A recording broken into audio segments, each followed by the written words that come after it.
ఈయనకు రుణమాఫీ కాలేదు. సుందు బాలరాజు 57,000 మాఫీ కాలేదు. సిద్ధన్నపేట రాజయ్య 1,60,000 మాఫీ కాలేదు. ఎల్లుపల్లి రాజమల్లు 50,000 మాఫీ కాలేదు. పూసల తిరుపతి 98,000 మాఫీ కాలేదు. కొమ్ము దేవవ్వ 1,30,000 మాఫీ కాలేదు. ఇట్లా ఎంతో మంది ఇక చెప్పుకుంటూ పోతే చాలా మంది ఉన్నారు. వాస్తవానికి ఇంకా కొంతమంది రేవంత్ రెడ్డి మాట నమ్మి ఆగమైపోయింది. ఈ గాలిచెర్లపల్లి గ్రామంలో సత్తయ్య అనే రైతు, ఆయనకు 2 లక్షల మీద అప్పు ఉన్నది. ఉంటే 68,000 బ్యాంకు రిసిప్ట్ 68,500 రూపాయలు నువ్వు మీద 2 లక్షల మీద ఉన్నది నువ్వు కడితే తెల్లారే పైసలు వేస్తాను రేవంత్ రెడ్డి చెప్పిండు. ముఖ్యమంత్రి కదా అని నమ్మిండు. ముఖ్యమంత్రి అబద్ధాలు ఆడతాడు అనుకుంటారు ఎవడన్నా. కృషిలో వెనకడ గవర్నమెంట్ రా అన్నాడంటే ప్రతిపక్షంలో ఉన్నవాటే ఏదో అధికారం కోసం మాట్లాడినవన్న ఓ లెక్క.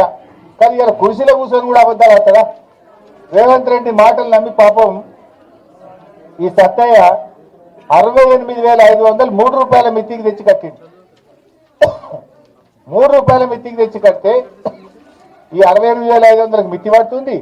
ఈ 2 లక్షలు ఇవాళకి కూడా మాఫీ కాదు. ఈ సత్తయ్య ఇవాళ గ్రామ సభలో దరఖాస్తు ఇచ్చాడు. ఇంకొక ఆమె ఇంగోలు అంజవ్వ పాపం ఈమె 2 లక్షల మీద అప్పుంటే కట్టమంటే 78,500 రూపాయలు 2 రూపాయల మిత్తికి తెచ్చి అంజవ్వ కట్టిందట. రేవంత్ రెడ్డి మాటలు టీవీలో చూసి అబ్బా రేవంత్ రెడ్డి చెప్పిండు ఈ 78,500 2 లక్షల మిత్తి కడితే నాకు 2 లక్షలు మాఫీ అవుతుంది, నాకు పైసలు పడుతుంది అని పాపం 2 రూపాయల మిత్తికి తెచ్చి అంజవ్వ 78,500 కడితే ఇప్పుడు ఆ మిత్తికి మిత్తి అవుతున్నది. అసలు 2 లక్షలు ఇంతవరకు మాఫీ చేయలేదు. ఇదేనా రేవంత్ రెడ్డి? నువ్వు హైదరాబాద్లో కూర్చొని ఇక రుణమాఫీ అయిపోయింది మొత్తం చేసి ఇవన్నీ కూడా 2 లక్షల మీద ఉన్నాయి. ఇంకా గిన్ని దరఖాస్తులు ఉన్నాయి. ఒక్క గాలిచెర్లపల్లి గ్రామంలో 43 మంది 2 లక్షల లోపు ఉన్నవాళ్ళు 2 లక్షల మీద ఉన్నవాళ్ళు రుణమాఫీ కాలేదని ఇలా ప్రజాపాలనలో దరఖాస్తులు ఇచ్చారు.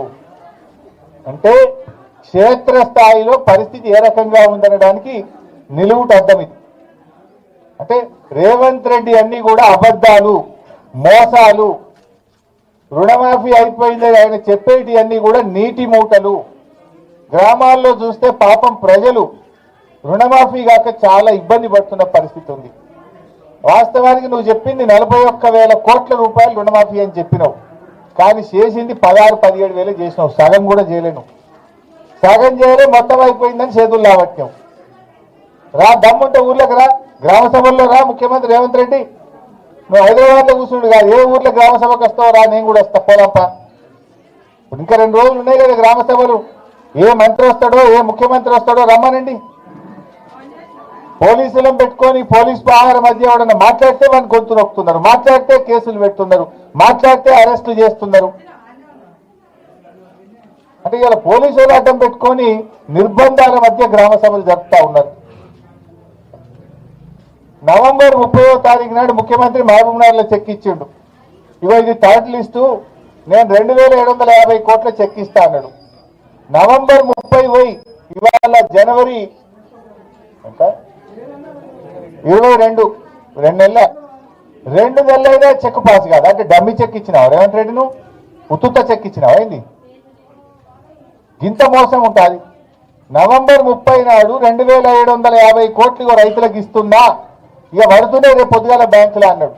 2 నెలలైనా చెక్ పాస్ కాదా? అంటే ఉత్తుత్త చెక్ ఇచ్చినావా?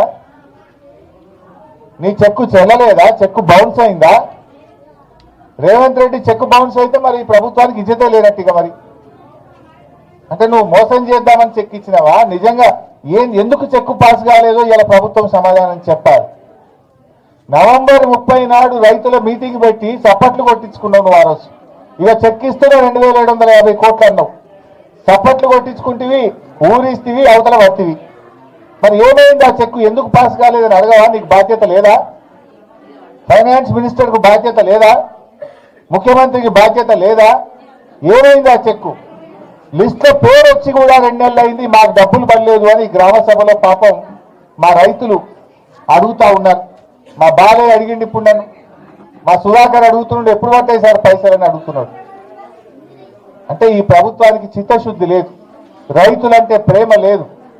అబద్ధాల పునాదుల మీద అధికారంలోకి వచ్చి పాలనలో కూడా అబద్ధాల పరంపరను కొనసాగిస్తున్న ప్రభుత్వం ఈ కాంగ్రెస్ ప్రభుత్వం.